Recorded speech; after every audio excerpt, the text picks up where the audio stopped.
Amado Padre, te damos las gracias, Señor, por el privilegio de estar en tu casa. Te pedimos que si hay alguna pesadez, alguna carga sobre nuestras almas, que impida nuestra alabanza, nuestra concentración, nuestra alegría, te pedimos por el poder del Espíritu Santo que pues tú lo levantes de nosotros, y te pedimos, Señor, que nos unjas con el aceite de tu alabanza, de tu alegría, de tu bendición. Te pedimos, Señor, que este cántico que cantamos con nuestras bocas, pues nos conceda comprender que tú eres el Dios vivo que habita entre nosotros, y en cada uno se ha tomado la decisión de creerte. Ahora, Señor, te rogamos que permitas que tu espíritu de sabiduría y revelación descanse sobre esta palabra y nos descubra las posibilidades de tu gracia. Señor, necesitamos de tu palabra desesperadamente en estos tiempos.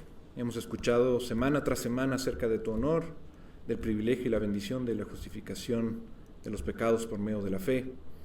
Por lo tanto, te pedimos que nos reveles por medio de tu palabra la santificación que pides para nosotros, para tu iglesia, que nos lleves ahí y nos permitas vivir contigo en ella.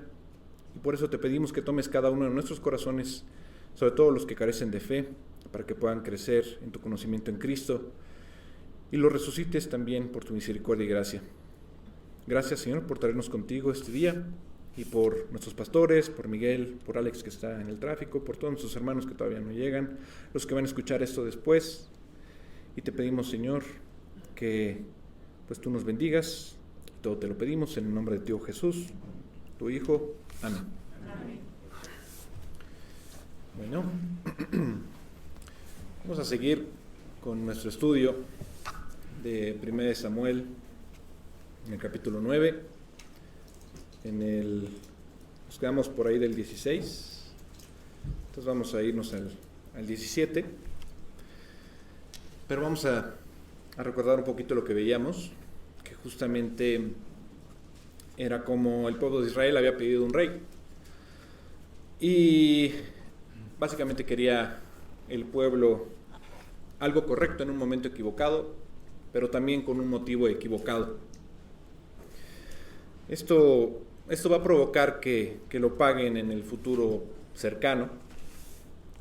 Y si quieren vamos a continuar en el 17, el versículo 17 de 1 Samuel 9, que dice: Y luego que Samuel vio a Saúl, Jehová le dijo: He aquí, este es el varón del cual te hablé, este gobernará a mi pueblo. La vez anterior les había comentado que leyendo otras versiones, sobre todo una versión inglesa que es la versión estándar, dice textualmente: cuando Samuel vio a Saúl, el Señor le dijo: aquí está el hombre del que te hablé, él es quien refrenará a mi pueblo, ¿no? No es el que gobernará, sino el que refrenará. Refrenar, pues sí, básicamente es esto, es restringir y es, pues sí, retener, ¿no? No dejar no hacer que reine Saúl, ¿no? Él va a hacer que restrinja al pueblo de Dios, ¿no? Y yo pongo aquí el signo de interrogación sobre cómo sabemos que esta es la voluntad perfecta de Dios. Y quiero que vayamos al libro del profeta Oseas, en el capítulo 13, en el versículo 10. Quiero que veas esto para que podamos ir resolviendo este caso, ¿no? Aquí en este versículo se nos dice mucho, pero mucho más tarde, como este profeta, después de muchos reyes que vinieron en Israel, Dios se siente decepcionado de su pueblo, de su nación. Y el 10 dice... ¿Dónde lo dejé?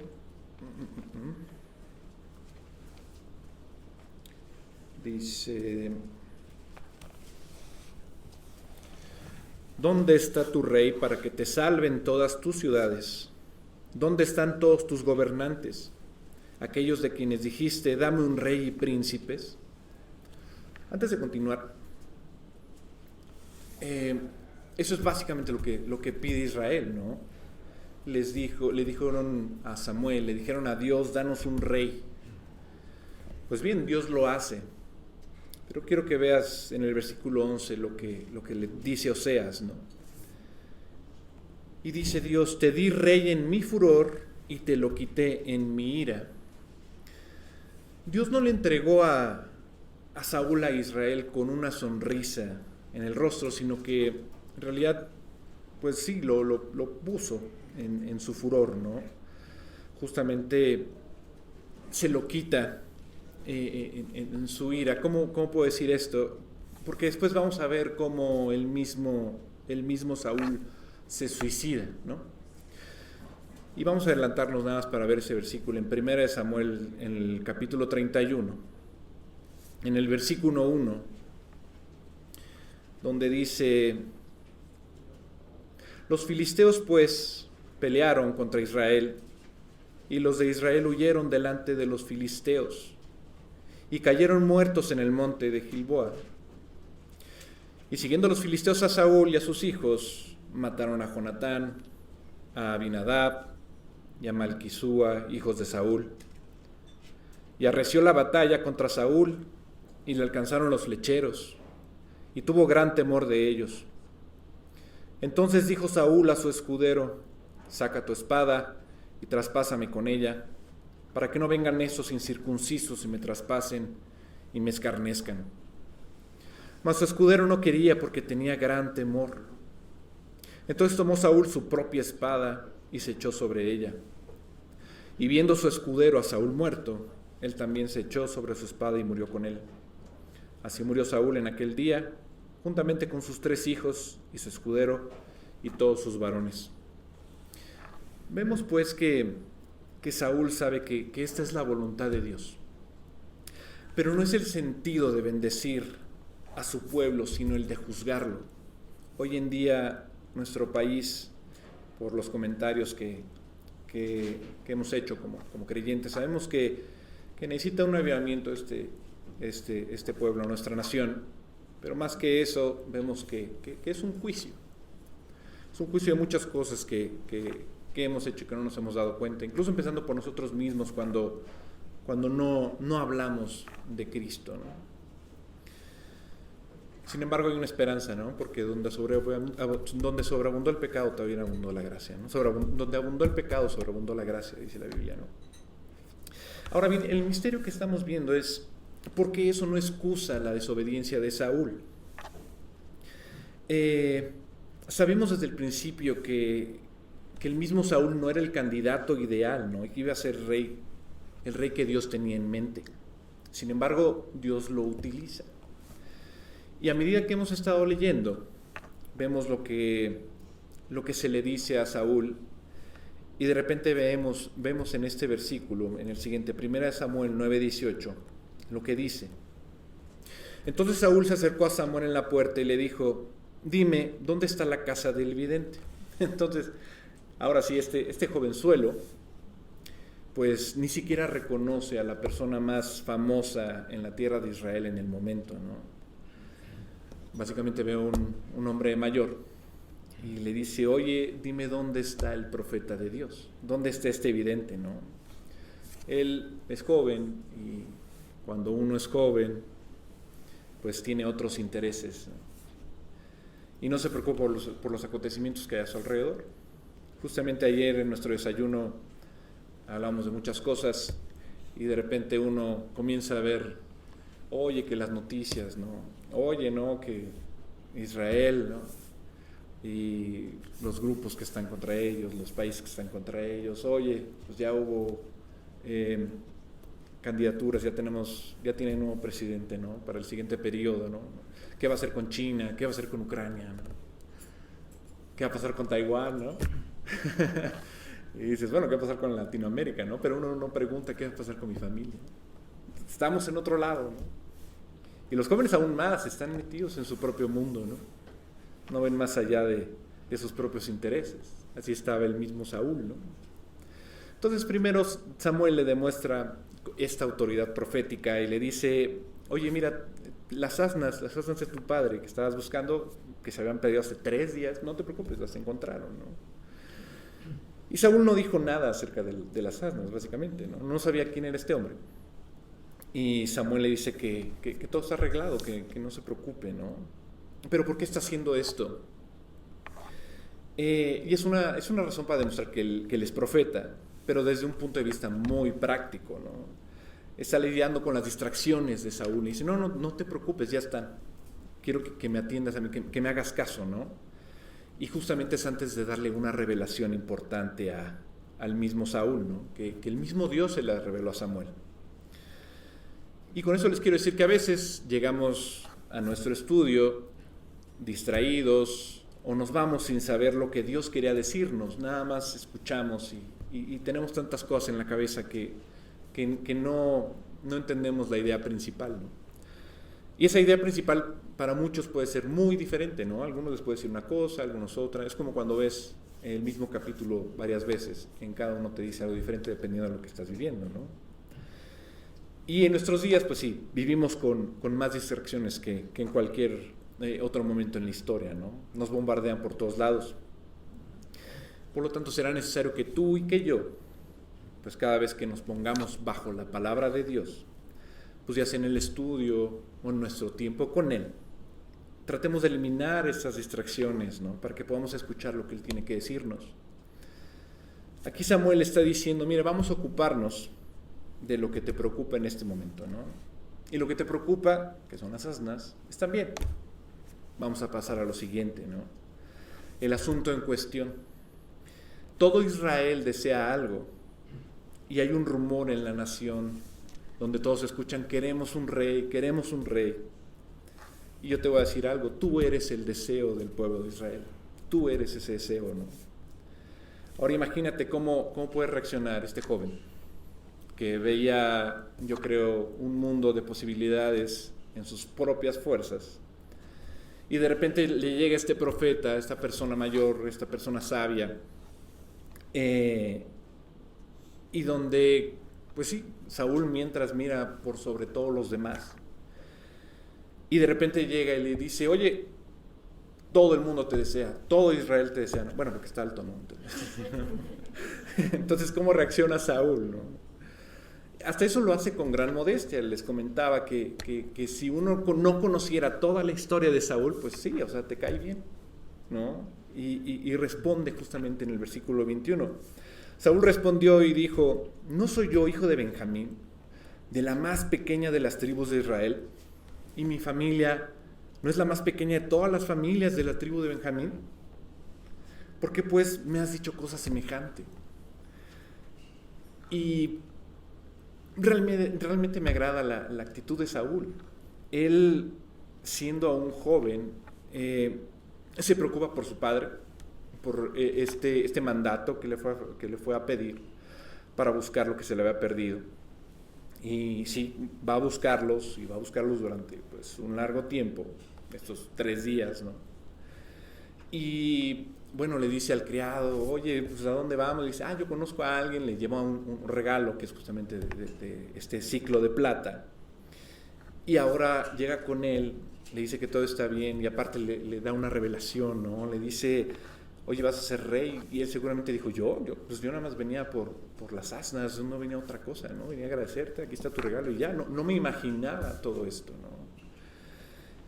Y justamente en los versículos 1 y 2 de este capítulo 9, él explica, ¿no? Explica el capítulo, ¿no? Que él venía de esta familia de valerosos, una familia con reputación, pero él hace caso omiso de eso y dice, ¿cuál familia? Mi familia, pero si somos pequeños, somos los más pequeños de todo Israel, básicamente, ¿no? O sea, lo tomas eso con humildad, ¿no? Pero al igual que otras características de Saúl, ¿tú crees que esa humildad va a perdurar toda la vida? Uno podría decir, claro, pues el pueblo de Israel lo pidió, Dios se lo dijo a Samuel, y Samuel ya le dijo, oye, vas a ser rey. ¿Por qué no duraría esta humildad? ¿Qué pasaría? ¿Qué podría pasar si no sabes la historia? Que cambiara su actitud, ¿no? Ahora pues él va a ser un príncipe, ¿no? El príncipe de Dios, y esa posición pues va a revelar algo en su corazón. Y justamente lo que más, o lo que no queremos ver muchas veces, está muy, muy profundamente, tanto así que Dios tiene que ir trabajando, ¿no? Hace poquito, un familiar tuvo que ir al dentista y fue como 5 veces, ¿no? Y digo, ay, me duele la muela, ¿no? Y veía, no tienes nada, está perfectamente limpio, no tienes nada. Y otra vez, me duele la muela. No, pues no tienes nada, ¿no? Ah, bueno, otra vez. Y de repente, bueno, está bien, ¿qué es? No, pues tal vez el nervio, bueno, vamos a tener que hacer una endodoncia. Bueno, va con el endodoncista. Ya le hace la endodoncia. Bueno, ya. Oye, me duele. No, pero ¿cómo te va a doler? No, me duele. Bueno, otra vez, pero no tienes nada y demás. Bueno, ya los 2 doctores fueron, ¿no? Y le dijeron, oye, mira, en tus dientes, así, entre los 2, hay un canal que pasa el nervio, debe ser como de 0.1 milímetros, tú tienes como 1 milímetro, o sea, como 10 veces más grande, ¿no? Y pase de más. Tienes ahí una semillita chiquita que se incrustó y se infectó y por eso te duele, ya te la curamos. Bueno, ahora tienes que limpiar todo el tiempo. Si no se limpia constantemente vas a tener que ir a la periodoncista. Ese ya es poner hueso y demás, ¿no? Pero mi ejemplo es justamente para decir todo lo que Dios tiene que ir trabajando poco a poco, así, tras, para ver realmente lo que hay en tu interior. Muchas veces puede ser con golpes, así tras, y muchas veces puede ser pues bastante sutil. Aquí vamos a ver cómo pone a Saúl en bandeja de plata, ¿no? Lo hace príncipe, ¿no? No, qué maravilla, ¿no? Cayó sobre blandito, ¿no? Pero lo que les trato de decir ahora es que la hermosura que refleja Saúl físicamente, esta hermosura adquirida, porque pues no se la ganó él, va a ser la fealdad que va a tener su orgullo y la que va a ser avivada todavía más con la autoridad con la que va a ser ungido, con la autoridad de que va a ser rey de Israel. Y eso es lo que sucede muy a menudo. El orgullo muchas veces, si no se lo entregas a Dios, y si no tienes a Dios, no hay a quien entregárselo, va a envenenar tu vida. Envenena a las personas. Y esto arruina a las personas. Lo que nos mantendrá a ti, a ustedes y a mí a salvo, pues sí, va a ser que Dios nos use. Y que nos use en cualquier posición, pero siempre y cuando nosotros le entreguemos lo malo que tenemos a Dios, ¿no? Y es recordar siempre el reinado y la autoridad, no la de Saúl, no la de cualquier rey, sino la de Dios. Él es el quien reina en realidad, ¿no? Recuerden, Jesucristo, Él es el Rey, Él es el Señor, Él es el que da, Él es el que quita también. Daniel 2:20 lo explica muy bien. Daniel 2:20 dice, y Daniel habló y dijo, sea bendito el nombre de Dios de siglos en siglos, porque suyos son el poder y la sabiduría. Él muda los tiempos y las edades, quita reyes y pone reyes, da la sabiduría a los sabios y la ciencia a los entendidos. Él revela lo profundo y lo escondido, conoce lo que está en tinieblas y con él mora la luz. Y esto lo vemos cuando leemos libros, cuando escuchamos historias trágicas, cuando vemos las noticias, pero más importante aún cuando lo vemos en la palabra, ¿no? Dios no necesita a nadie y Él puede degradarte tanto como puede ascenderte. Eso debería infundir un temor en nosotros, ¿no? El problema de Saúl no era solo que no se daba cuenta de que Dios era verdaderamente el rey, no él. El problema de Saúl, como tú y yo vamos a descubrir, es que su identidad, esto de soy humilde, mi familia, mi tribu es la más pequeña, sí, soy grande y hermoso, ¿no? Pero soy pequeño, ¿no? Con la familia. Él ponía todo en su posición y en su capacidad física, ¿no? No en quien era él en Dios. Y muchas veces podemos ocupar todo lo que tenemos, pero en realidad no estamos aferrándonos a Dios, ¿no? Tenemos todos los recursos a mano, ¿no? Y te diré cómo. Cuando David recibe más elogios y más promoción que el mismo Saúl, Saúl es consumido por este espíritu de celos. Y esto solamente sucede cuando no tienes tu identidad asegurada en el placer de estar en Cristo. Y es estar en Cristo solo por quien tú eres, no por lo que haces por Él. Es decir, no trabajas y dices, es que como soy cristiano lo hago porque soy cristiano. No, esto lo hago por amor a Cristo, ¿no? Te garantizo que si tú tienes esta identidad, tu identidad en Cristo, no solo no vas a arruinar tu propia vida, pero si no la tienes, claro que sí la vas a arruinar. Y vas a arruinar la tuya y la de los demás, los que se interpongan con tus intereses, ¿no? Es feo decirlo, pero podría decir que es demoníaco, porque incluso la misma palabra lo dice. Y Santiago nos dice que estos celos en realidad son inspirados por el demonio, son inspirados por Satanás. Y es tan contrario a la naturaleza de Cristo y de que Dios dice justamente que esta actitud es como los mismos demonios. Vamos a Santiago 3. El título justamente dice la sabiduría de lo alto, ¿no? En el capítulo 13 dice, capítulo 3, versículo 13 dice: ¿Quién es sabio y entendido entre vosotros? Muestre por la buena conducta sus obras en sabia mansedumbre. Pero si tenéis celos amargos y contención en vuestro corazón, no os jactéis ni mintáis contra la verdad. Porque esta sabiduría no es de la que desciende de lo alto, sino terrenal, animal, diabólica.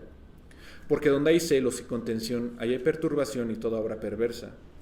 Pero la sabiduría que es de lo alto es primeramente pura, después pacífica, amable, benigna, llena de misericordia y de buenos frutos, sin incertidumbre ni hipocresía, y el fruto de justicia se siembra en paz para aquellos que hacen la paz. La manera de liberarse de esto, de estos sentimientos de contención, es ser tal cual como David, ¿no? Como ejemplo, ¿no? Tan atrapado por el amor de Dios, tan atrapado por el placer de encontrar a Dios en todo, ¿no? Que no le preocupaba que los reinos le fueran quitados, ¿no? No se preocupa más que por la presencia del Espíritu de Dios, ¿no? Pero hay que llegar ahí, incluso más, ¿no? Ser como Cristo, ¿no? Y es no preocuparnos por si la gente te conoce tal cual eres, ¿no? Sino que te preocupe más por tocar las almas, porque ellos con los que tú compartes se encuentren cara a cara con Cristo. Y aun cuando se encuentren con Cristo, tu trabajo no es convertirlos, ¿no? Ese no es nuestro trabajo, ¿no? Y nuestro trabajo, no es determinar la amplitud de tu ministerio, ¿no? No es decir, voy a ir aquí, voy acá y tal cosa. O sea, sí hay que hacerlo, ¿no? Pero no te pongas presión de, híjole, necesito que se convierta que se convierta que se convierta aquel, ¿no? Ayer justamente también hablábamos en el desayuno, ¿no? Como muchas veces era por número, ¿no? Oye, ¿cuántas personas le compartiste? No, pues a esta y a la otra y tal, y repartí y todo. ¿Y dónde están? No, pues tampoco están aquí, ¿no? O tampoco permanecen, ¿no? Más bien preocupémonos por nuestra salvación en Dios, ¿no? En Cristo, ¿no? Asegurar que nuestro carácter y nuestro conocimiento sea por medio de la palabra de Dios, porque ese carácter nos va a ayudar a esta longevidad, a permanecer en su voluntad. Las personas gastamos demasiada energía, concentración y oraciones en pensar dónde queremos estar para Dios, ¿no? Pero creo que es más importante saber quiénes somos en Dios. Entonces, cuando Dios nos lleva a algún lugar, ni siquiera deberíamos tener esta capacidad de manejar todas las cosas, ¿no? Soltarle el control a Dios, ¿no? Porque las cosas se derrumban. Y justamente cuando se derrumban como cuando pones las fichas pueden ser de dominó, cuando las tiras y se tiran otras cosas, ¿no? Cuando uno peca contra sí mismo, hay daños colaterales, ¿no? Nuestros familiares, ¿no? Por ejemplo, cuando los hijos cometen algo Algún pecado no nada más sufren ellos las consecuencias, también los padres. Y te quiero dar otra prueba de este hombre, cómo empezó en humildad, pero terminó trágicamente en el orgullo, hablando de Saúl. Y vamos a 1 Samuel 15, un poquito más adelante. Y es después de que Saúl obtiene esta supuesta victoria de los amalecitas que les comentaba. Quiero que veas lo que sucede aquí y cuando llaman a Samuel para que venga y reprenda a Saúl, ¿no?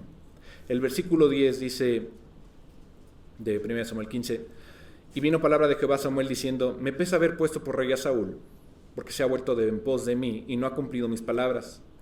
Y se apesadumbró Samuel y clamó a Jehová toda aquella noche. Madrugó luego Samuel para ir a encontrar a Saúl por la mañana, y fue dado aviso a Samuel diciendo, Saúl ha venido a Carmel, y aquí se levantó un monumento, y dio la vuelta y pasó delante y descendió a Gilgal. Esto está muy lejos de cómo lo vemos en el capítulo 9, siendo humilde, ¿no? Pero ¿cómo empezó esto? Pues Israel quería un rey, y Samuel le dice a Saúl, tú vas a ser el rey, ¿no? El mismo Saúl dice, yo voy a ser el rey, no lo puedo creer, ¿no? Pero cuando él se lo dice, cuando Samuel le dice a Saúl, oye, tú vas a ser rey, él muestra que es genuino, no se creía que él fuera a ser el rey. Su respuesta en realidad no suena falsa, no suena, claro, ya sabía que yo iba a ser rey, no, por supuesto que no. Yo siento que sí era totalmente transparente en ese aspecto, ¿no? Está respondiendo de la misma manera que lo hizo Gedeón en Jueces. ¿Se acuerdan que lo vimos, no? Cuando el mismo Gedeón le dice a Dios, oye, ¿quién soy yo? El más pequeño de mi clan, ¿no? El más pequeño de las tribus. Miren, vean Jueces 6:14.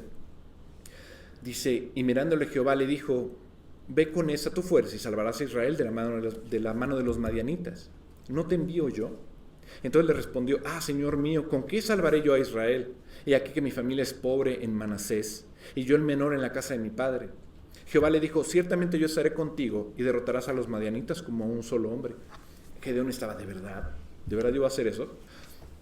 Igual el mismo Saúl dice, yo voy a hacer eso. 6 capítulos después, el mismo Saúl tiene esta victoria, y el tipo que hace, erige una estatua, ¿no? En su nombre, ¿no? Entonces, me puedo imaginar su pensar diciendo, quiero que todos sepan por el resto de la historia de Israel que yo, Saúl, conquisté a los amalecitas, ¿no? Y vaya, ni siquiera lo hizo bien, porque no siguió las instrucciones, ¿no? Porque dejó al rey Agag vivo como presea de, miren, lo agarré, ¿no? Cuando le dijo a Samuel que no, que acabara con todo, ¿no? Así que tenemos que entender el principio de que Dios llama a la gente a ser humilde y terminar humilde, ¿no? Y digo, fácilmente podemos pensar en Moisés, ¿no? Que no podía ni siquiera hablar bien. Éxodo 4:10 dice, entonces dijo Moisés a Jehová, ay Señor, nunca he sido hombre de fácil palabra, ni antes, ni desde que tú hablas a tu siervo, porque soy tardo en el habla y torpe de lengua. El mismo Pablo también en 1 Corintios 15:9 dice, porque yo soy el más pequeño de los apóstoles, que no soy digno de ser llamado apóstol porque perseguí la iglesia de Dios. Estos hombres, su característica común, pues sí, era la humildad, se ve la humildad así. Pero tenemos otra aplicación aquí, ¿no? Si Dios recluta a la gente que tiene esta actitud humilde, la idea es que tú ames a Dios para que mantengas esa actitud humilde, ¿no? No queremos empezar siendo humildes para terminar orgullosos, ¿no? Debemos permanecer ahí, en la humildad. Y Dios lo advierte, y Dios usa a los demás incluso para advertirte, ¿no? Incluso si tienes como Saúl todas estas habilidades, dones asombrosos, si no eres humilde no va a terminar bien. Saben que Dios resiste a los orgullosos, incluso si los orgullosos son los que están proclamando su nombre, ¿no? Habíamos visto anteriormente Proverbios del capítulo 1 hasta el 8, ¿no? El 3:34 decía, ciertamente Él escarnecerá a los escarnecedores y a los humildes dará su gracia. Santiago 4:6 dice, pero Él da mayor gracia. Por esto dice, Dios resiste a los soberbios y da gracia a los humildes, ¿no? Hay que pedirle a Dios que nos guarde. Entonces, ¿qué sucede? Él llama a Saúl para que se una a él en este banquete, ¿no? A Samuel. Samuel le dice, vente a este banquete, ¿no? Y lo coloca en un lugar destacado en esta mesa, ¿no? En capítulo 9, ¿no? Tiene la cena lista para él, para demostrar que sabía que Saúl vendría, ¿no? Y justamente en el 22 dice, entonces Samuel tomó a Saúl, así en el capítulo 9, de 1 Samuel. Entonces Samuel tomó a Saúl y a su criado, los introdujo a la sala y les dio lugar a la cabecera de los convidados, que eran unos 30 hombres. Y dijo Samuel al cocinero, trae acá la porción que te di, la cual te dije que guardases aparte. Entonces alzó al cocinero una espaldilla con el que estaba sobre ella y la puso delante de Saúl. Y Samuel dijo, aquí lo que estaba reservado, ponlo delante de ti y come, porque para esta ocasión se te guardó. Cuando dije, yo he convidado al pueblo. Y Saúl comió aquel día con Samuel. Y cuando hubieron descendido del lugar alto a la ciudad, él habló con Saúl en el terrado. Esta parte de la espaldilla lo habíamos visto justamente alguna vez en Levítico, ¿no? Donde es justamente una instrucción de Dios que los mismos sacerdotes comieran esta parte de la espaldilla. La espaldilla es por ejemplo, si fuera un buey, un carnero, bueno, sí, el buey, así. Como que es esta parte, pero todo esto, no. Como la parte de la grosura, de la carne, ¿no? Esta es la parte de la espaldilla, ¿no? Le dicen. Entonces, el mismo Levítico, es el 7:32, dice, y daréis al sacerdote para ser elevada en ofrenda la espaldilla derecha en vuestros sacrificios de paz. O sea, sí le estaba dando una parte importante, demostrándole a Saúl que era importante para Dios, ¿no? Incluso los mismos, en el voto de los nazareos también ponen esta parte de la espaldilla, ¿no? Pero, o sea, él es joven, no entiende nada, ¿no? Básicamente dice, oye, pues sí, la espaldilla, no sé, no conozco, ¿no?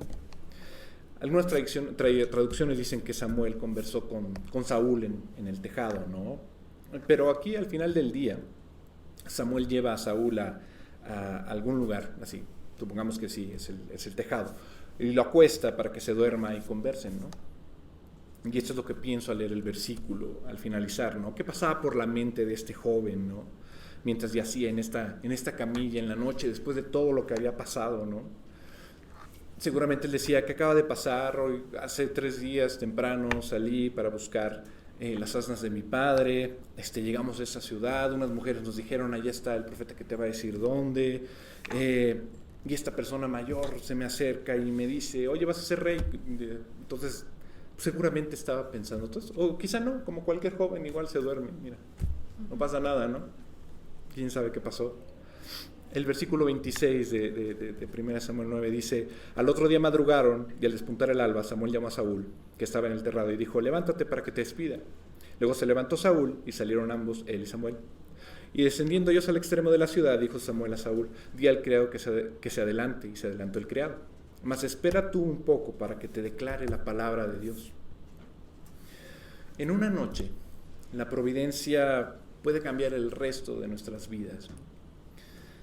Esta mañana sería una mañana que haría que Saúl experimentara una transformación que nunca antes hubiera pensado, ¿no? Y eso es lo que quiero contarte sobre tu vida como creyente. Y ya sabes, hay algunas personas en las que en la fe se sienten estancadas, o lo hemos estado muchas veces, y en la vida es así, lo saben, ¿no? Y nos frustramos porque las cosas son predecibles, son comunes, pero yo diría que no hay nada común en el reino de Dios. Mientras sirves al Señor, debes saber esto. Él puede mantenerte en ese lugar, tal como mantuvo a José en una celda durante años. Pero todo puede cambiar en una noche, todo puede cambiar en una mañana, todo puede cambiar esta mañana también. Ahora bien, si Dios va a hacer esto en tu vida, yo no soy quien te pueda dar la autoridad para decir sí o no en algo, ¿no? Pero sí te diré esto, cuando sirves al Señor, todo lo que se necesita es una llamada telefónica, una reunión como ayer, un estudio como el día de hoy, o incluso un viaje a algún lugar, un encuentro con un creyente tal vez, en una conversación, lo que sea para que todo cambie de un momento a otro. Digo esto para despertar tu entusiasmo, ¿no? Señor, mi vida está en tus manos y todo lo que quieras cambiar, pues cámbialo en mí, ¿no? Entonces, ¿qué voy a hacer hoy después de aquí? Pues simplemente dile a Dios que vas a servir en este lugar y confiar a Dios en este lugar y pedirle que nos guíe. Y estoy seguro que escuchando esos estudios, pero más que nada escuchando a Dios y tener la asistencia del Espíritu Santo, pues Él pidiéndole esta obediencia, pues nos la va a dar, ¿no? Así que simplemente amémoslo hoy. Y hay que adorarlo hoy, ¿no? Adorarlo, servirlo, hablar de Él, leer su palabra, estudiar quién es y dejar que Él transforme nuestra vida. Y Él es fiel. Dice Proverbios 16:3, se encomienda a Jehová tus obras y tus pensamientos serán afirmados. ¿Qué le va a decir Samuel a Saúl? Bueno, pues la siguiente semana lo veremos. ¿Qué tal? Muy buenos días. ¿Cómo están? ¿Pudieran prender un poquito más la luz, por favor? Gracias, Pati. Gracias. A veces la ciudad está un poquito más difícil, los días que no debería de estar difícil. Yo creo que me hubiera ido mejor en el maratón. Pero bueno, así son las cosas, ¿no? Pero bien, pues son cosas cotidianas con las que luego tenemos que enfrentar. De antemano una disculpa por haber llegado tarde, todos ustedes, y por no haber estado en los primeros himnos. Bien, pues vamos a comenzar. Vamos a continuar con con nuestro estudio de Malaquías. Y bueno, si quieren terminamos de... Sí, es que está frío. Es que está un poquito frío para que puedan estar todos a gusto, ¿no?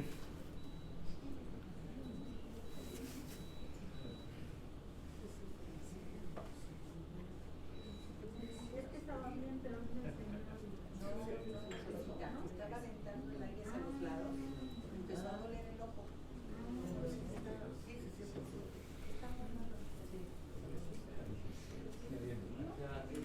Y no queremos tener agripados sin necesidad.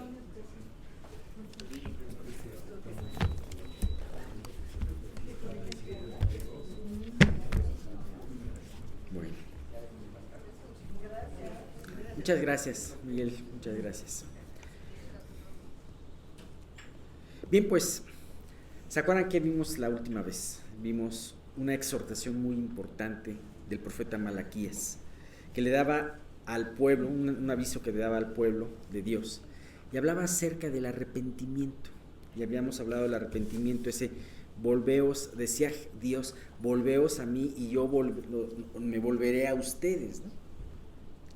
Y vemos que esta era una parte muy importante de toda esta sección que estamos viendo, ¿no? De Malaquías 3, capítulo 3, estamos en Malaquías capítulo 3, y estamos viendo precisamente esa sección entre el versículo 6 y el 11. Y entonces, entre el 6 y el 11.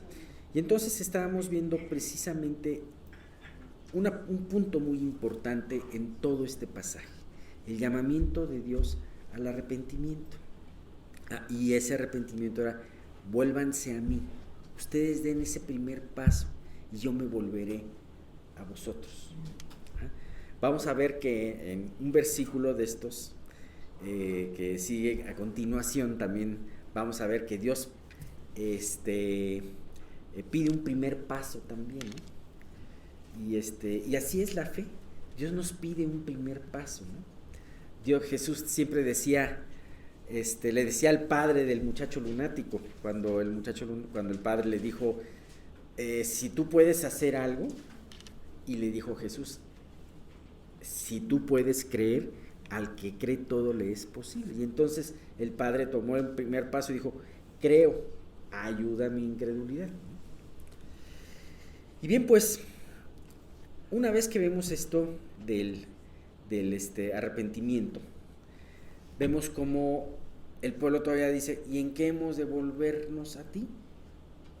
Pues si vivimos bien, no hay nada, no hay algo grotesco que estemos haciendo que nos diga que estemos viviendo mal, ¿no? Y entonces Dios los enfrenta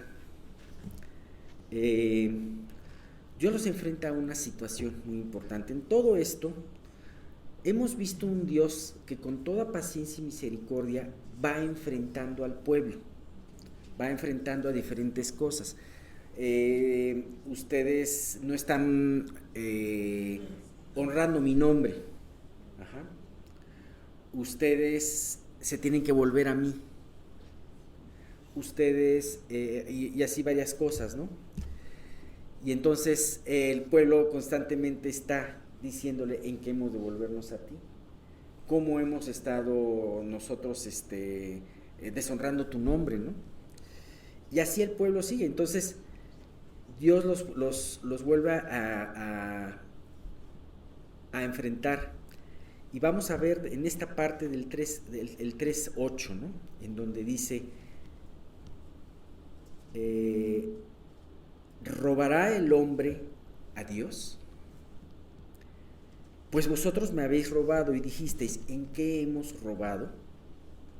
En vuestros diezmos y ofrendas. Aquí,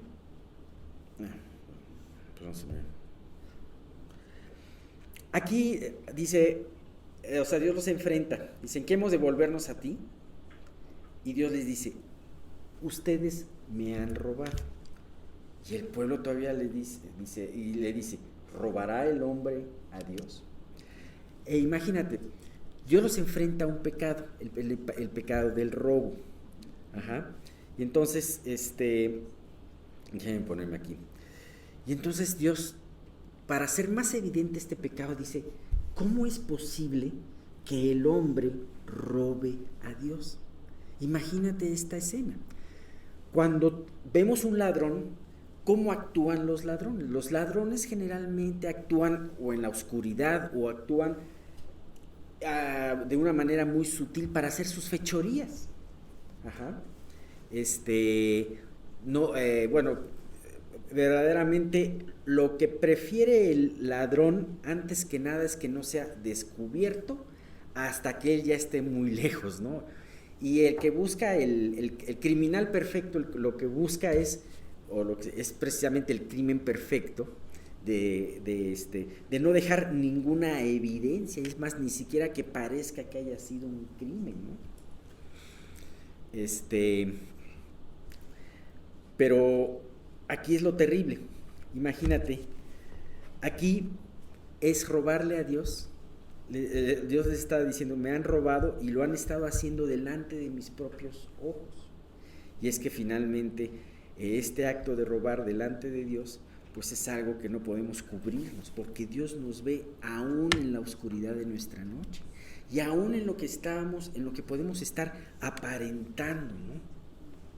Robará el hombre a Dios.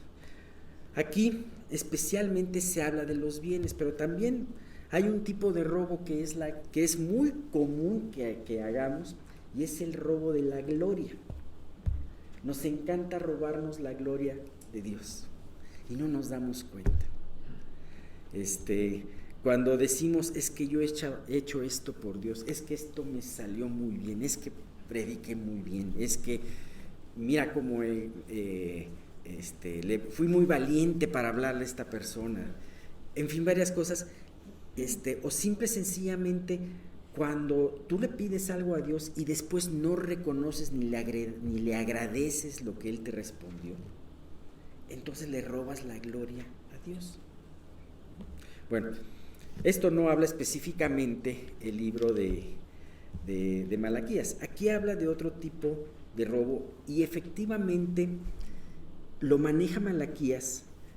Dios le dice específicamente, porque el pueblo además dice, ¿en qué te hemos robado? Fíjate que hay algo muy importante. Dios nos puede enfrentar muchas veces, como enfrentó al pueblo de Israel. Pero desgraciadamente muchas veces los hombres, los humanos, tenemos esa misma actitud que tuvo el pueblo de Israel. ¿Y qué? ¿En qué lo hemos robado? ¿O en qué no lo hemos glorificado? ¿O en qué lo hemos... en fin, todo esto, ¿no?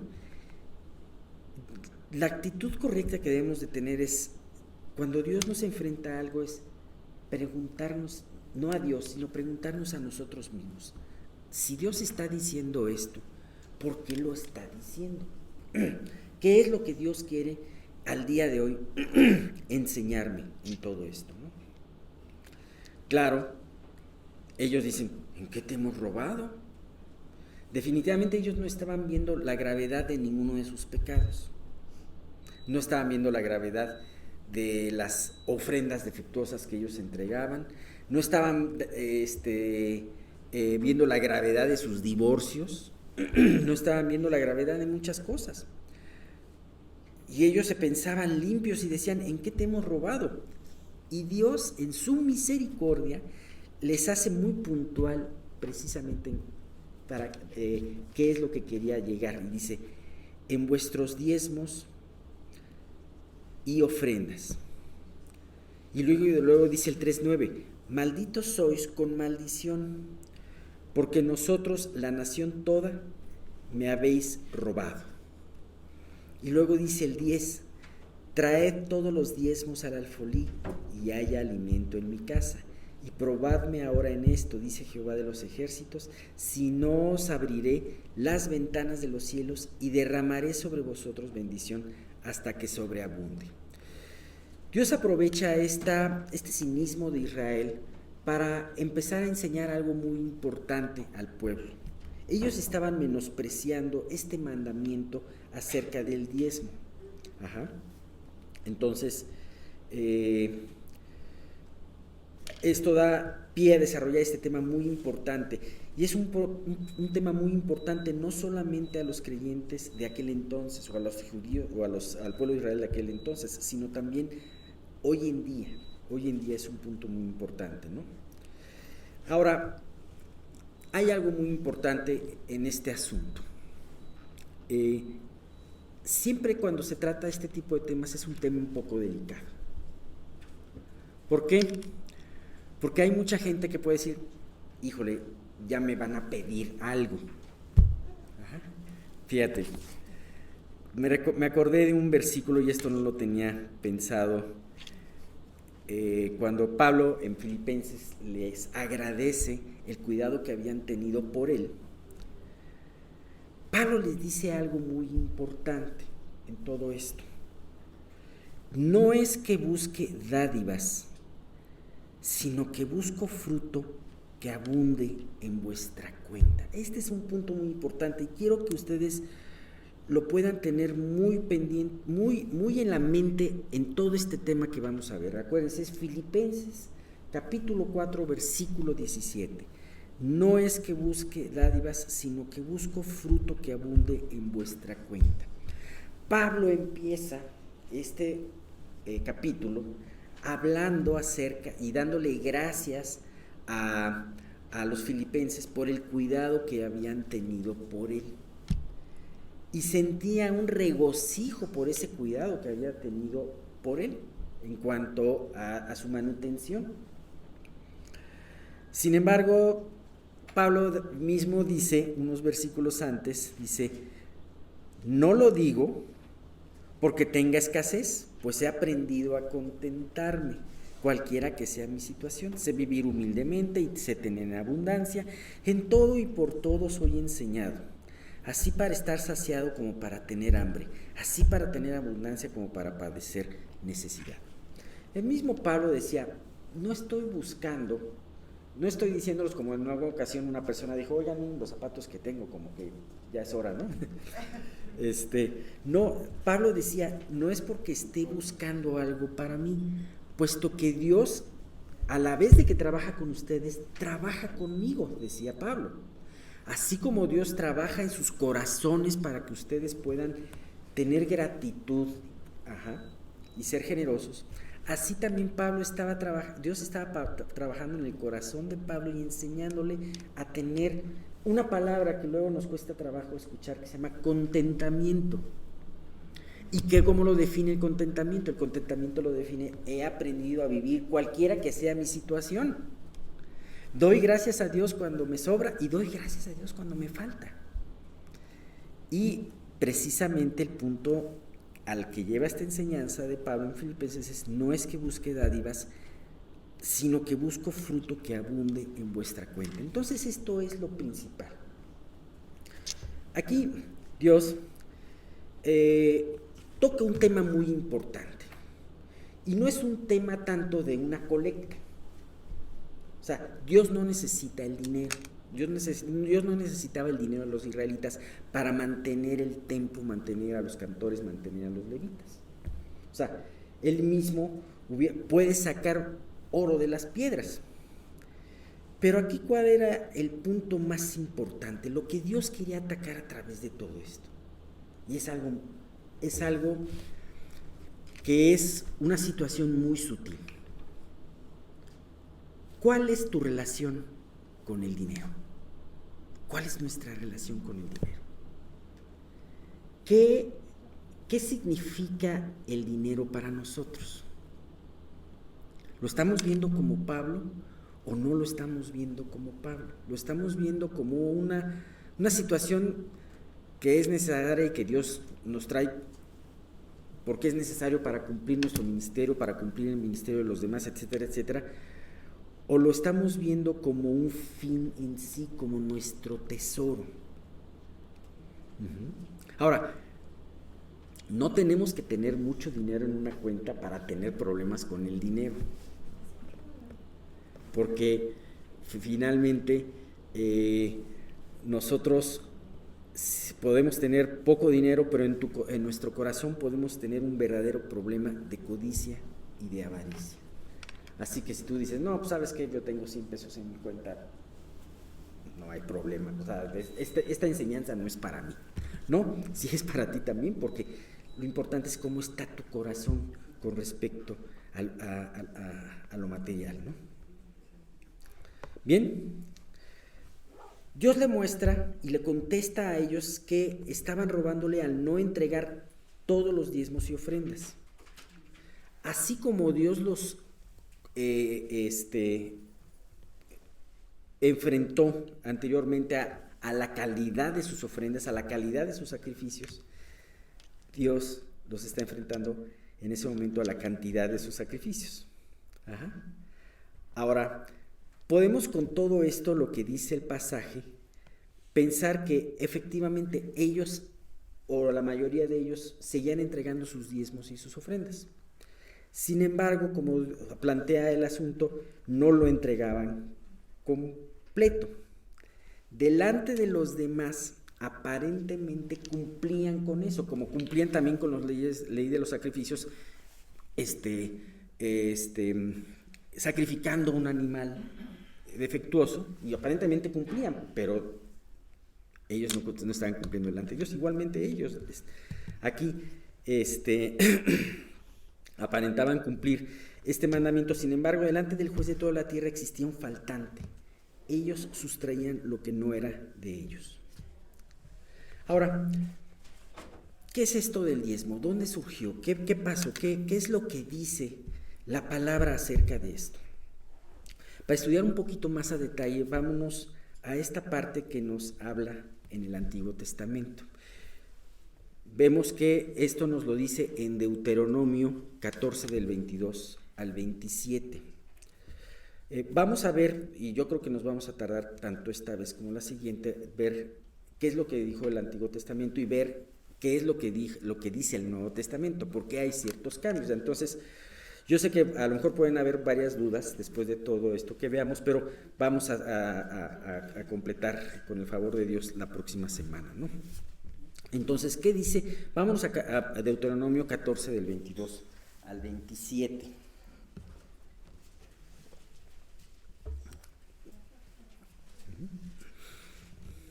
Entonces, acuérdense los puntos importantes que hemos estado viendo.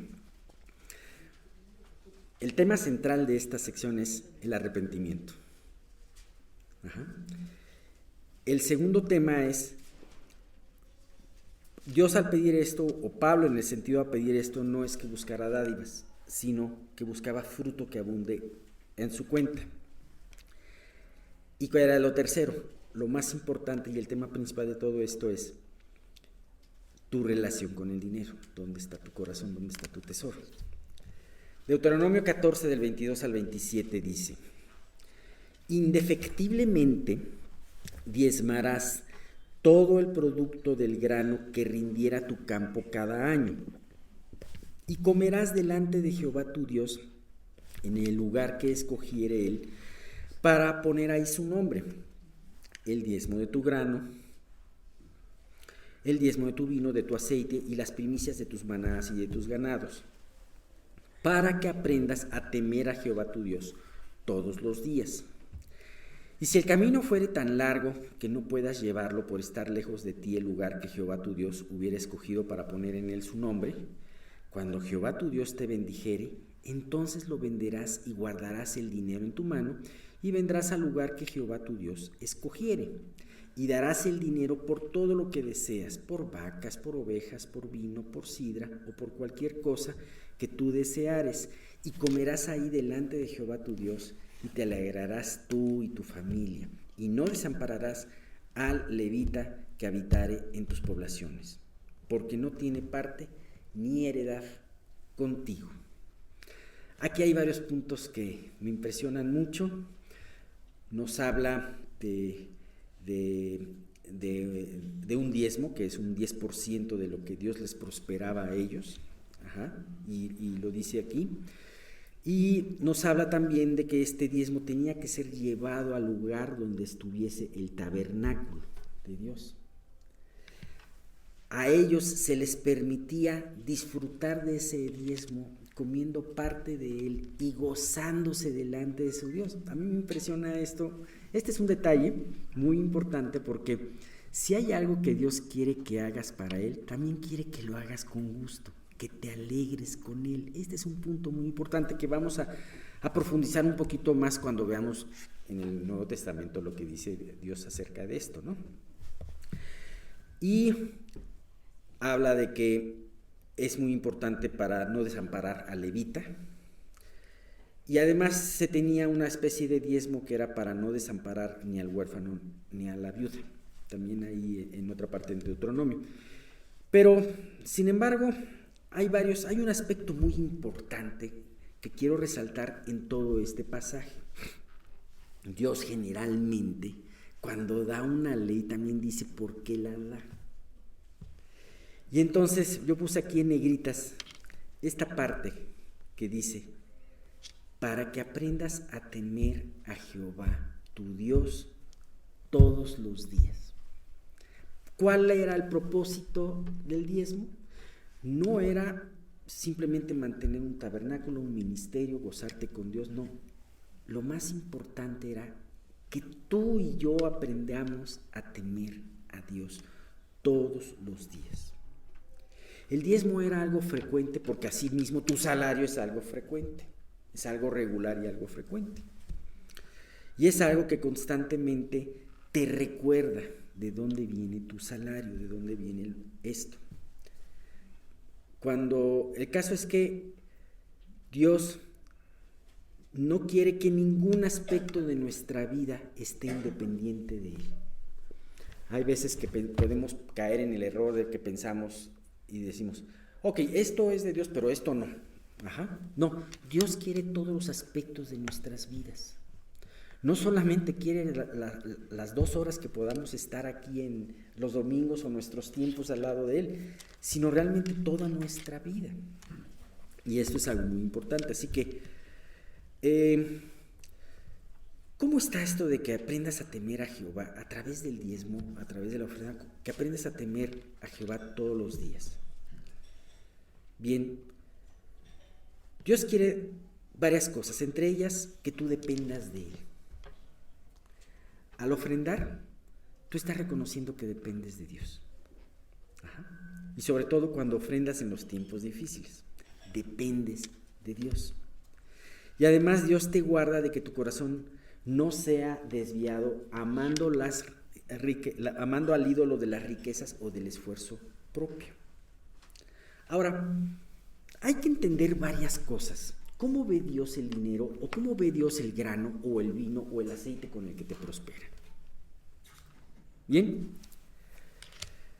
primero, para poder entender y tener una apropiada relación nuestra con el dinero, tenemos que entender, o con nuestros bienes, tenemos que entender que todo cuanto tenemos nos lo ha dado Dios. Ese es un principio muy importante y si estás anotando, quisiera que lo anotaras. Todo lo que Dios nos ha dado, todo lo que tenemos, Dios nos lo ha dado.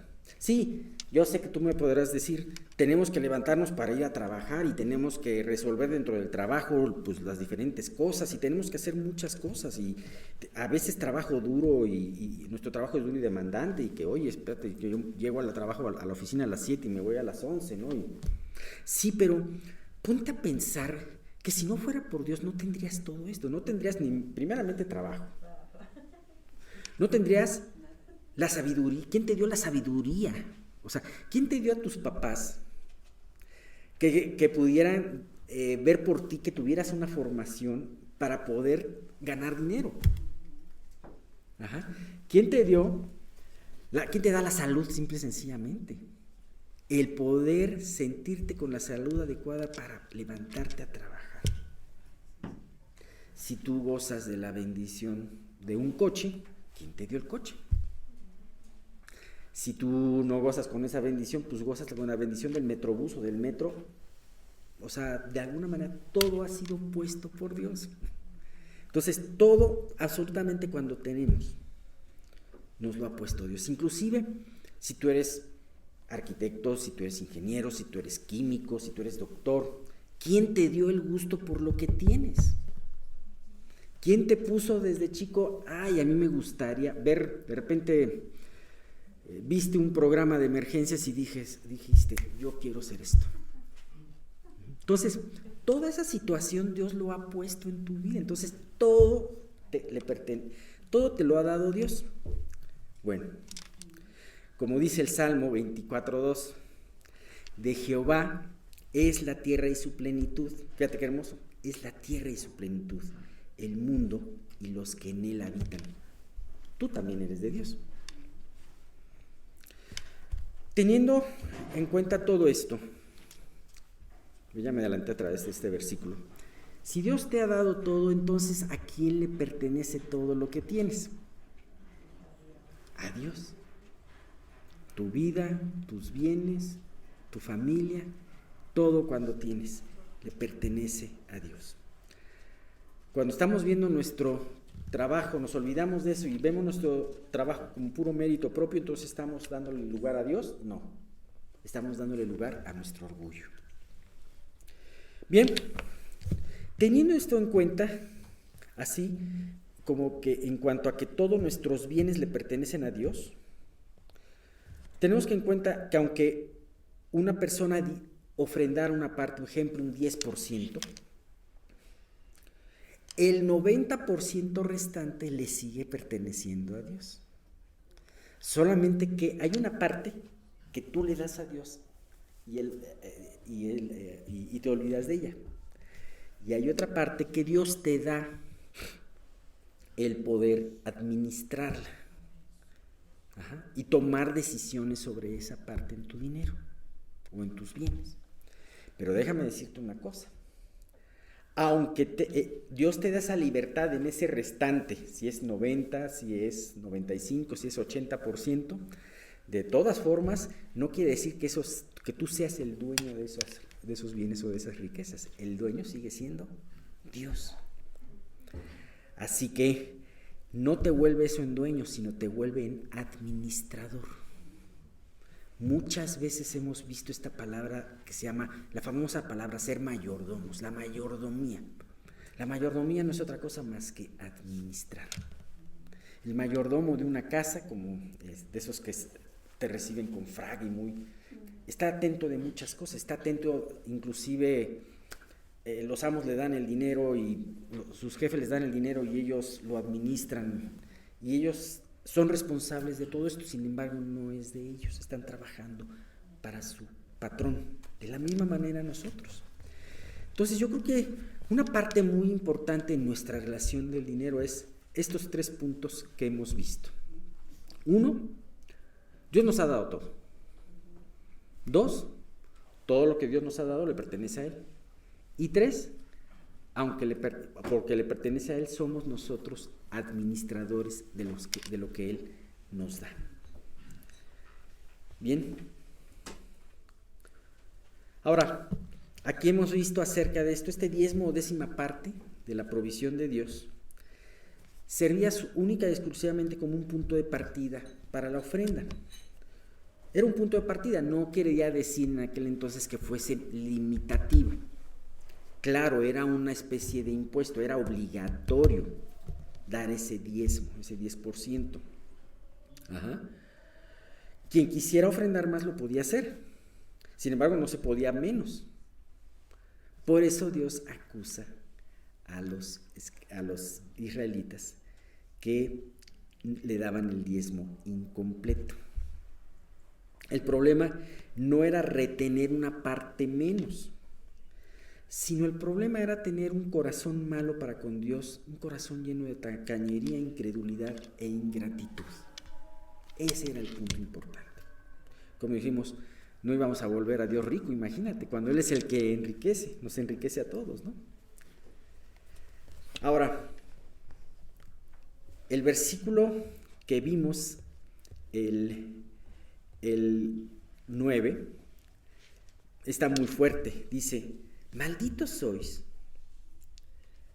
porque vosotros, dice, malditos sois con maldición, porque vosotros, la nación toda, me habéis robado.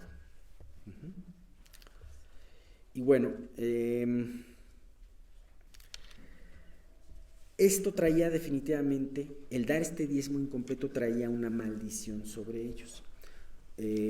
Una de las maldiciones es lo que dice el versículo 11, que lo veremos posteriormente, pero tan solo, imagínate, si parte de este diezmo y ofrenda era para poder sustentar a los levitas y a los sacerdotes, cuando se descuidaba esta obligación, los levitas y los sacerdotes tenían que huir, o sea, de algo tenían que vivir, tenían que huir a sus diferentes tierras, ¿no? Este cuadro, precisamente del que les estoy comentando, nos habla del libro de Nehemías, en el capítulo 13. Nehemías en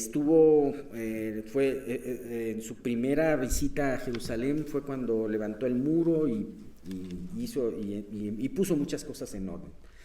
Tuvo que regresarse con Artajerjes, y cuando regresó de nuevo a Jerusalén tuvo que volver a pedir orden, a tomar orden, porque era un relajo lo que él se encontró. En Nehemías 13, del 10 al 11, fíjate lo que encontró Nehemías. Encontró asimismo que las porciones para los levitas no les habían sido dadas, y que los levitas y cantores que hacían el servicio habían huido cada uno a su heredad. Ya en sí eso era una maldición, porque ya no estaba quien estuviese alabando a Dios y enseñándole al pueblo. Cada uno había huido, a cada uno a su heredad. Entonces reprendí a los oficiales y dije, ¿por qué está la casa de Dios abandonada? Eso ya era una maldición. Y los reuní y los puse en sus puestos, y todo Judá trajo el diezmo del grano, del vino, del aceite a los almacenes. Bien, de alguna manera se fue Nehemías, y el pueblo se había relajado en muchas cuestiones, como hemos visto a lo largo de este estudio, pero también especialmente en la cuestión de la ofrenda.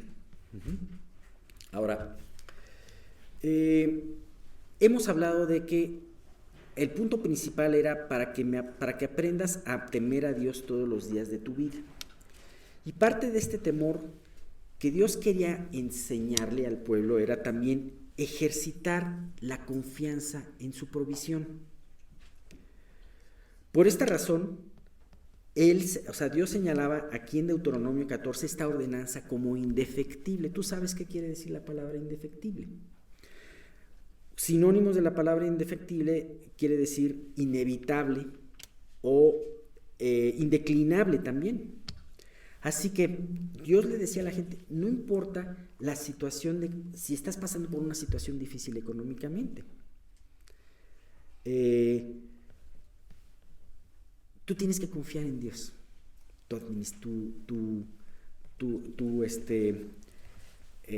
como tu proveedor. Estas crisis lo único que harían en el dador alegre serían ejercitar su fe y aumentar el valor propio de la ofrenda delante de Dios. Si no, acuérdate de lo que Jesús les comentó a sus discípulos cuando vio que muchos llevaban su ofrenda al cofre, y de repente una viuda dio solamente 2 blancas, unas monedas muy pequeñas, y dijo: esta viuda dio más que todos. Esta viuda no dio el 10%, sino al 10 le aumentó un 0 a la derecha, ¿no? Así que vamos a resumir este mandamiento del Antiguo Testamento. Tenemos estas enseñanzas, entre otras. Primeramente, Dios ordenó el diezmo para enseñar a su pueblo a temer, y eso implica reconocer que nuestro salario es de Él y que es necesario confiar en su provisión siempre.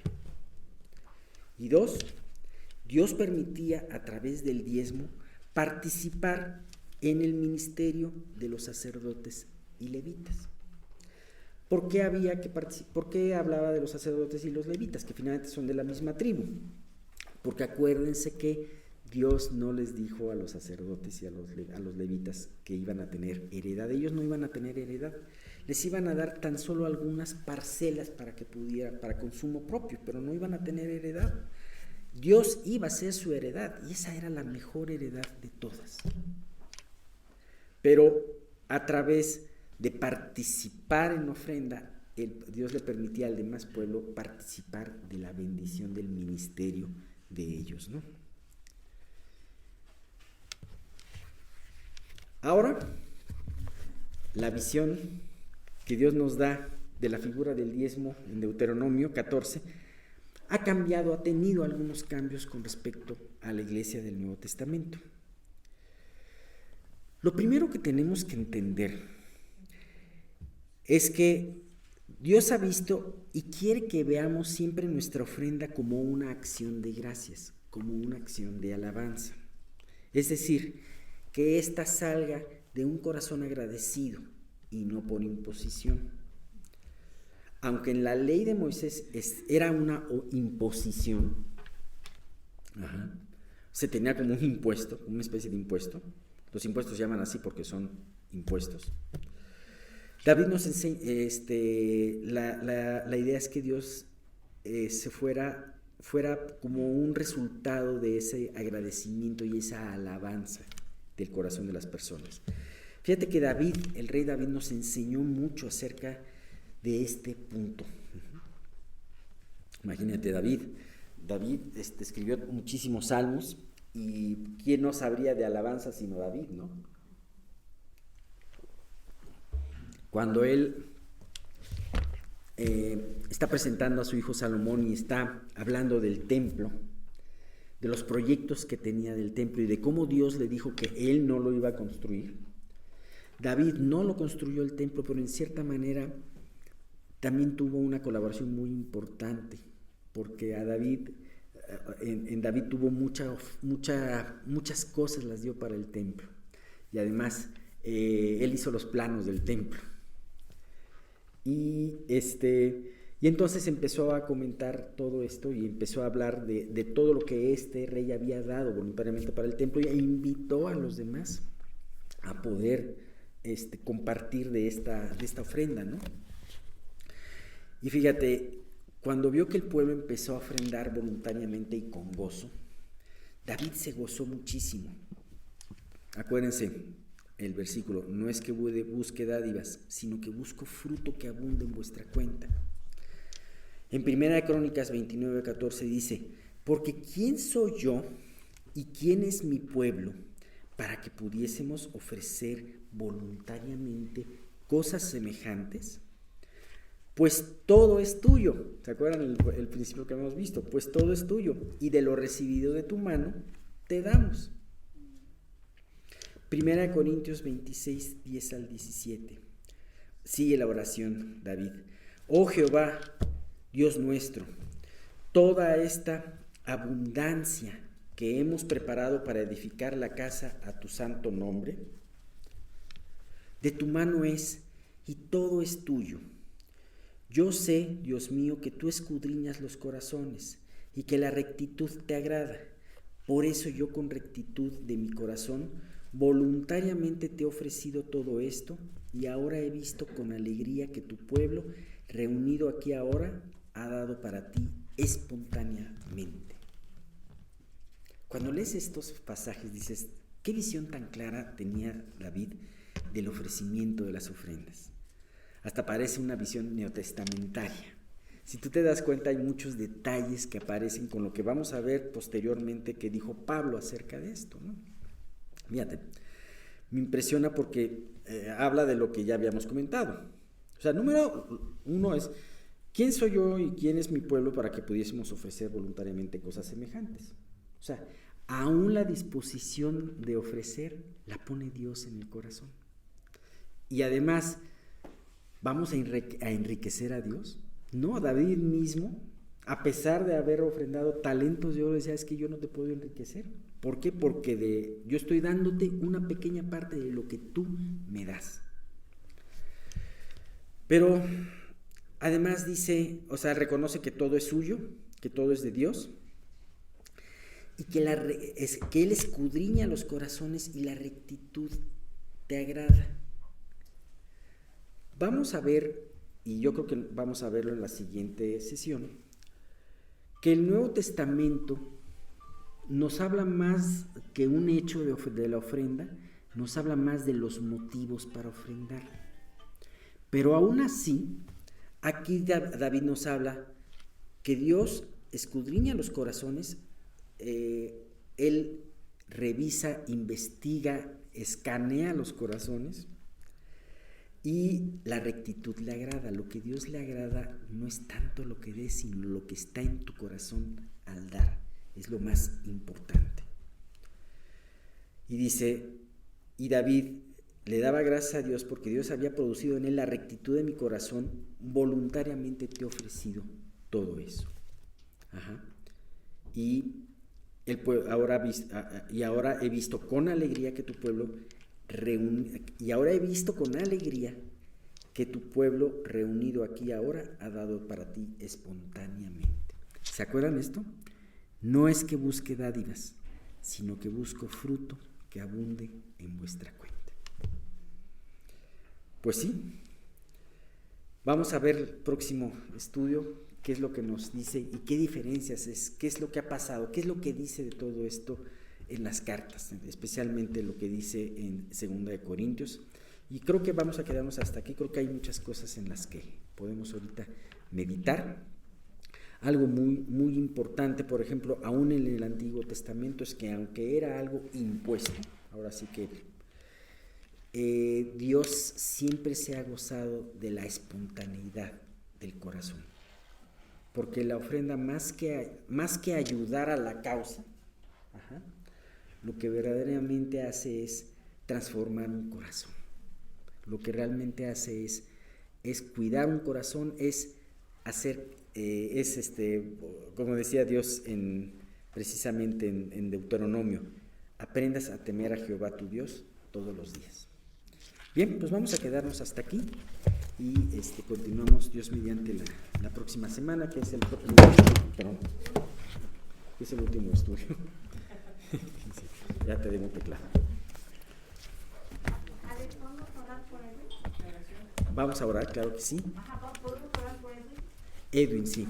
Algo específico también, además de lo que has compartido. Mejor, pero a ver si le tengo por una gastrostomía. Gastrostomía. Sí, se ha cerrado en los hospitales y parece que ya se abrió una lucecita. ¿Una qué, perdón? Una lucecita de Okay. que a lo mejor en nutrición lo reciben. Ok, entonces primero para que pueda ser el recibido y que Dios guíe todo. Edwin se llama. Sí. Te pido también por algo que está ya en sus últimos días, por favor. Claro que sí, Carlos, con mucho gusto. Bueno, pues vamos a orar. Señor, te damos muchísimas gracias por este tiempo. Te damos muchísimas gracias porque podemos terminar estos dos estudios. Gracias por lo que compartió Mauricio, así como también, Padre mío, lo que tú nos has estado enseñando a través de este estudio de Malaquías. Y Dios, pues yo te quiero pedir que tú pues sigas cuidándonos sigas, sobre todo lo más importante, trabajando en nuestro corazón. Dios, te queremos pedir que si hay un ídolo de cualquier cosa, Señor, en nuestra vida, en nuestro corazón, tú nos lo hagas confesar delante de ti. Si es avaricia, si es orgullo, si es incredulidad, ayúdanos a verlo claramente, a no cambiarle de nombre para justificarlo, sino a decirlo con el nombre que tú lo dirías y confesarlo, Señor, delante de ti. Padre, guárdanos de muchas cosas y especialmente de este amor al dinero, Padre. Ayúdanos a entender cuál es nuestra relación con Él, dónde está nuestro corazón. Y permite, Padre mío, que podamos meditar en estas enseñanzas el día de hoy. Te queremos pedir, Dios, por esta mañana, por dos asuntos muy importantes. Primeramente por Aldo. Dios, si tú tienes que ya esté en sus últimos tiempos, Padre, pues revélatele a Él. Sabemos, Padre, que quizás no sé si escuche, no sé si tenga a alguien cerca, pero todo lo que tú hayas permitido que Él escuchara en lo largo de su vida, si es que tú ya tienes estos momentos finales, tráeselo a la mente y Dios, revélatele a Él, Señor. Yo te quiero pedir por esto de una manera muy especial, así como también te queremos pedir por Edwin, este chico que ha tenido este problema en su aparato digestivo, Señor. Te queremos pedir, Padre, que tú sigas guiando la situación y que si así tú tienes esta oportunidad de nutrición, permitas que se dé, que se abra la puerta. Tú guía qué doctor ha de intervenirlo y tú guía la mano de este doctor, que con él y con esta familia sea muy patente, Señor, el cuidado, la gloria y que te puedan glorificar a ti. Y Dios, pues algo muy importante, no permita, Señor, en la semana que cada uno de nosotros te robemos la gloria, sino que siempre en todo podamos otorgártela, podamos darte la gloria a ti que te pertenece. Te queremos pedir todo esto y te damos gracias en el nombre de tu Hijo Jesús. Amén.